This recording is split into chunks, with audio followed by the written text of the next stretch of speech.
အသက်20ဆိုတဲ့အရွယ်ဟာသင်ဘဝရဲ့အလှပဆုံးအချိန်ဖြစ်နိုင်တယ်လို့အမှားယွင်းအများဆုံးဖြစ်သွားနိုင်တဲ့အချိန်လည်းဖြစ်ပါတယ်။လူများစုဟာအသက်20ကျော်အရွယ်ကိုအပျော်ပါးတွေတွေ့ဝမှုတွေနဲ့ပဲကုန်ဆုံးလိုက်ကြပြီး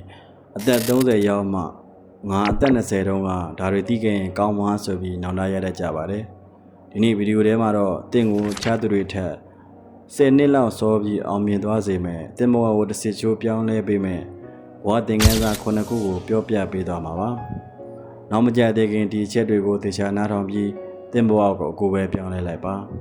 ။ပထမဆုံးအချက်ကတော့အန္တရာယ်ဖြစ်မှာကိုမကြောက်ပဲစွန့်စားပါတဲ့။လူငယ်တော်များများဟာအမှားလုပ်မိမှာကိုကြောက်လို့သူများတွေဝေဖန်မှာ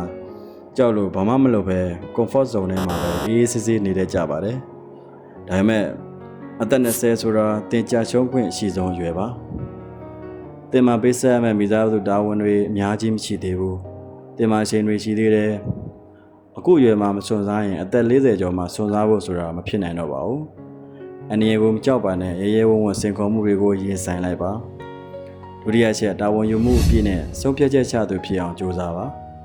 လမ်းခွဲမှာရောက်နေတဲ့အခါမိဘကဘာပြောမလဲငယ်ကျွန်းတွေကဘာလုပ်လဲဆိုတာကိုပဲစောင့်ကြည့်ပြီးသူများခိုင်းတာလုပ်နေတဲ့လူမဖြစ်ပါစေနဲ့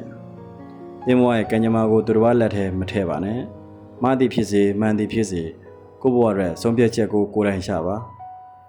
မှန်ရင်အောင်မြင်မှုရမယ်မှားရင်သင်ခန်းစာရမယ်ကိုယ်ဆုံးဖြတ်ချက်ရဲ့ရလဒ်ကိုရဲရဲဝံ့ဝံ့တာဝန်ယူတတ်တဲ့စိတ်ဓာတ်ကိုအခုကတည်းကမွေးမြူပါတတိယချက်စီးပွားရေးကိုအာရုံစိုက်တဲ့အတွေးအမြင်ရှိရမယ်အသက်20ကျော်ရင်ပတ်စံဘယ်လိုသုံးရမလဲဆိုတာထက်ပတ်စံကိုဘယ်လိုရှာရမလဲပတ်စံရဲ့တန်ဖိုးကိုဘယ်လိုဖန်တီးရမလဲဆိုတာကိုအုံနောက်ထဲအမြဲတည်ထားရပါမယ်။လုပ်တစ်ခုကိုလစာလေးရရုံတသက်တင်မကပဲဒီလုပ်ငန်းရဲ့လက်ပတ်ပုံစနစ် business model ကဘာလဲဆိုတာကိုလေ့လာရပါမယ်။ခရီးစည်းကြောင်းကိုကြည်ပါစီးပွားရေးသမားတယောက်လိုတွေးခေါ်တတ်တဲ့ mindset ရှိမှသာတင်ဟာငွေကြေးနောက်ကိုလိုက်ရတဲ့ဘဝကနေငွေကားတင်နောက်ကိုလိုက်ရတဲ့ဘဝကိုရောက်ရှိလာမှာဖြစ်ပါတယ်။ရှော့ရချက်ကိုစတင်ရင်းနှီးမြှုပ်နှံပါဝါရင်ဘတ်တောင်ပြောခဲ့ပူပါတယ်အကောင်းဆုံးယင်းနှီးမြှုပ်နှံမှုဟာကိုယင်းနှီးမြှုပ်နှံတာပဲတဲ့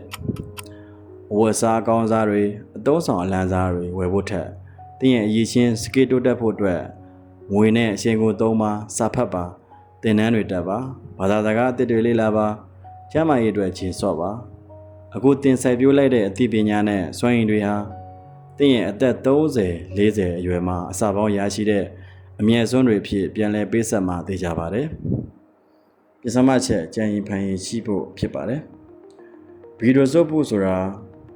အခက်ခဲတစ်ခုကြုံလာရတဲ့အခါငါမှဒါမရှိလို့မလုပ်တတ်ဘူးဆိုပြီးလက်မှန်ချနေတာမျိုးမဟုတ်ပဲမိမိမှာရှိတဲ့လက်ရှိအရင်းမြစ်တွေကိုသုံးပြီးဘယ်လိုအဆင်ပြေအောင်လုပ်မလဲဆိုတာကိုကြံစတာဖြစ်ပါတယ်။အခုခေတ်မှာအင်တာနက်ရှိတယ်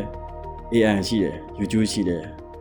မသိရရှိရင်ရှာဖွေလေ့လာနိုင်တဲ့လမ်းစာတွေအများကြီးပါအကြောင်းပြချက်ပေးသူမဖြစ်ပါစေနဲ့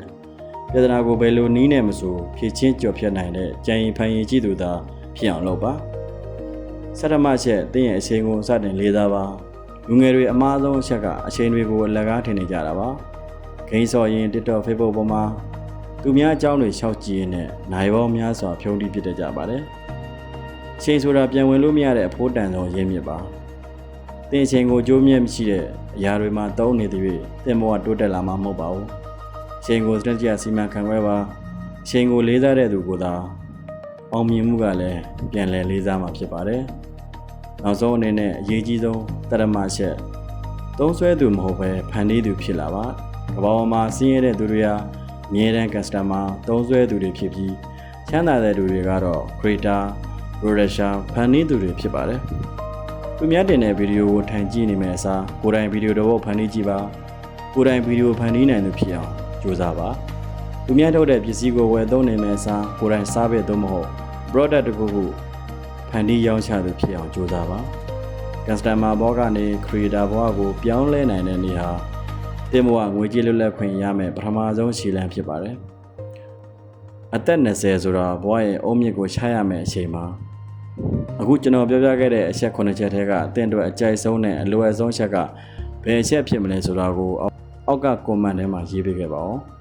လူမျိုးဘဝတိုးတက်ရေးနဲ့စိတ်ဓာတ်ခွန်အားပေးစာပေဗီဒီယိုတွေကိုအမြဲတမ်းကြည့်ရှုနိုင်ဖို့